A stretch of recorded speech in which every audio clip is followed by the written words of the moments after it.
तो आज हम हाउ टू प्रेडिक्ट सीरीज की सेकंड वीडियो बना रहे हैं, जिसमें हम विराट कोहली, किंग कोहली के चार्ट को एनालाइज करेंगे। और इस वीडियो में मैं आपको बताऊंगा कि डिविजनल चार्ट्स की कितनी बड़ी सिग्निफिकेंस है और इनकी कितनी बड़ी अहमियत है एस्ट्रोलॉजी में। बट 85% एस्ट्रोलॉजर्स इसको यूज ही नहीं करते, जिसके रिजल्ट में उनकी खाली राशि चार्ट से प्रेडिक्शन सही आती ही नहीं है, क्योंकि राशि चार्ट हमेशा हमें 30 to 40% इंफॉर्मेशन प्रोवाइड करता है। उसके बाद आगे डिविजनल चार्ट्स उस चीज को परस्यू करते हैं। आज हम D9, D1, D10 चार्ट को साथ में कंबाइन करके एनालाइज करेंगे और आपको उसका रिजल्ट पता चलेगा कि क्या क्या डिफरेंस है हर एक चार्ट में। अब विराट सर की कुंडली में सैटर्न, मार्स, चंद्रमा, शुक्र के पास तो डायरेक्शनल स्ट्रेंथ ही नहीं है, वो दिग्बल बिल्कुल भी नहीं है। उनका जो भाग्य लॉर्ड है, 9th हाउस का जो लॉर्ड है, जो दिखाता है हमें लक, फॉर्च्यून, भाग्य आपका, उसका लॉर्ड सूर्य है और वो डेबिलिटेटेड होके 11th हाउस में बैठा हुआ है। एसेंडेंट लॉर्ड इनका 6th हाउस में बैठा हुआ है वक्री बन के।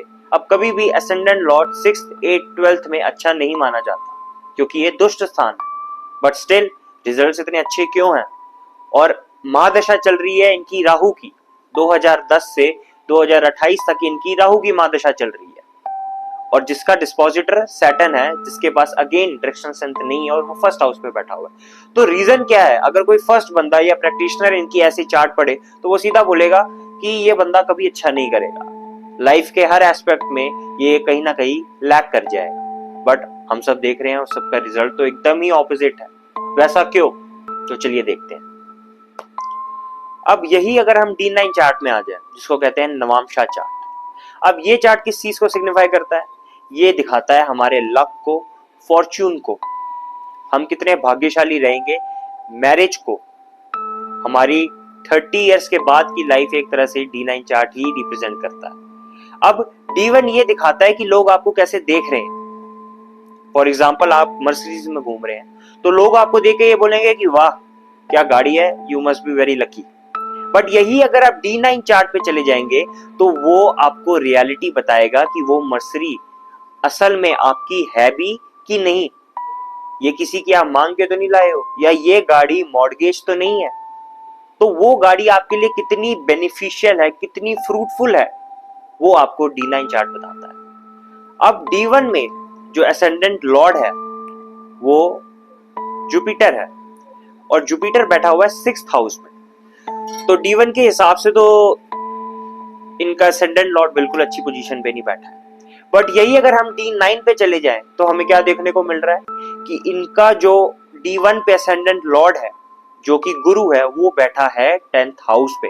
10th हाउस क्या रिप्रेजेंट करता है? आपकी सोसाइटी, आपकी रेपुटेशन, आपका प्रोफेशन। अब उसमें गुरु जाके बैठ गया है सूर्य और राहु के साथ। सूर्य की 10th हाउस में डायरेक्शनल स्ट्रेंथ होती है, तो सूर्य बहुत अच्छा परफॉर्म करता है, गुरु भी बहुत अच्छा परफॉर्म करता है 10th हाउस में। और साथ में गुरु बैठा है अपनी खुद की राशि पे, 12 नंबर पे गुरु बैठा हुआ है, जुपिटर बैठा हुआ है, जो कि पाइसिस की राशि है।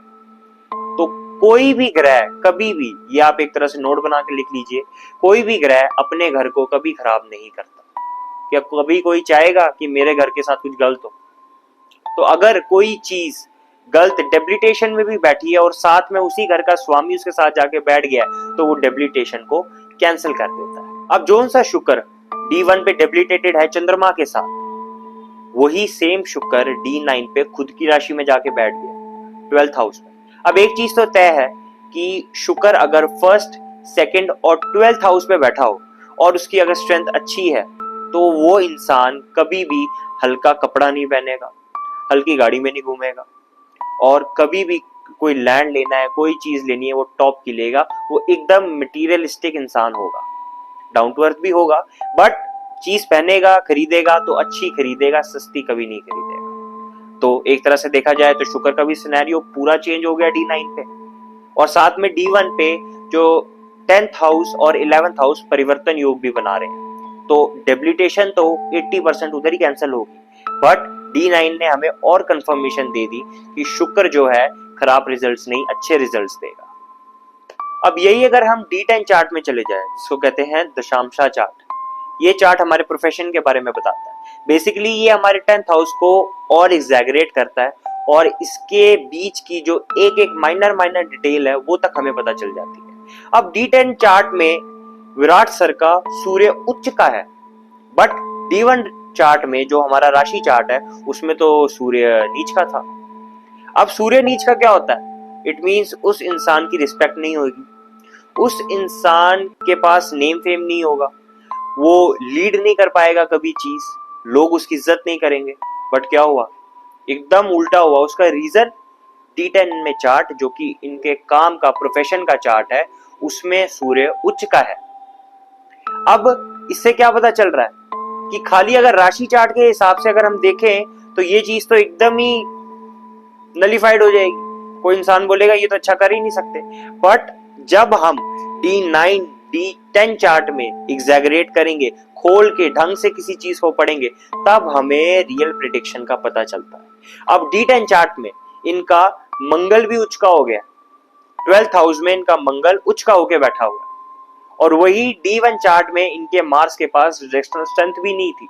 तो उससे क्या दिखाया जा रहा है? इससे ये पता चल रहा है कि अगर ये नॉर्मल लाइफ में किसी से अगर लड़ाई वगैरह भी करेंगे तो ये इतनी अच्छी नहीं कर सकते, क्योंकि D1 में जो लोग देख रहे हैं इनको D1 चार्ट के थ्रू, तो वो एकदम वीक है, फेदर वेट है। अभी इनके पास ज्यादा कोई ये मस्कुलर नहीं है, ज्यादा हैवी नहीं है, लड़ाई वगैरह इन्होंने खुद एक इंटरव्यू में बोला था कि मैं किसी से लड़ाई नहीं करता। वो क्यों? क्योंकि D1 में इनका जो मार्स है वो डायरेक्शनल स्ट्रेंथ में नहीं है, 4th हाउस में बैठा है, जो कि अच्छा परफॉर्म नहीं करता।